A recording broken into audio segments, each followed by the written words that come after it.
મોરબીથી 12 kilometre દૂર નવલખી રોડથી અંદરનો ભાગ આવેલા વનાડિયા ગામે ગોવંશ આખલા ઉપર કોઈ નર પીસીઆઈ એસિડ છાંટતા આખલાના શરીરની ચામડી ઉતરી ગઈ છે. તેની સારવારમાં આખા ગામના લોકો ખડે પગે છે. આ અંગે ગામના યુવાને પોલીસમાં અરજી આપી છે. આ બાબતે વાત કરીએ તો આ હળહળ કળિયુગમાં કોઈ ભેંસને રેઢિયાળ રખડતી જોઈ છે ખરી, ત્યારે જેનું માતાનું પદ આપ્યું છે એવી ગાય માતાનો અને તેમનો વંશજો આખલાઓને ગમે ત્યાં રખડતા જોઈ શકો છો. પરંતુ જ્યારે આ રેઢિયાળ ઢોરોને કોઈ હેરાન કરે છે ત્યારે જીવદયા પ્રેમીઓના જીવ કકડી ઉઠે છે અને આવા બનાવો પ્રકાશમાં આવ્યા છે. એક મુઠિયા ઉપર એસિડ ફેંકી અને 2 દિવસથી એમને રખડતો હતો.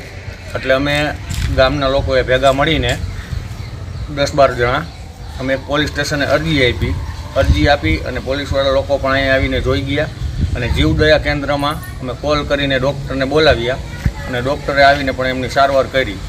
પણ આ બનાવ બીજી વખત ગામમાં ના બને એ માટે અમે આ પોલીસને અરજી કરેલ છે અને જીવદયા કેન્દ્રવાળાને પણ કરેલ છે અને 1962 આપણે જે મોદી સાહેબની સ્કીમ છે એમાં પણ અમે કેસ દાખલ કરેલ છે અને વધુ જરૂર પડશે તો અમે હજી આ કેસ આગળ પણ કરવાના છીએ.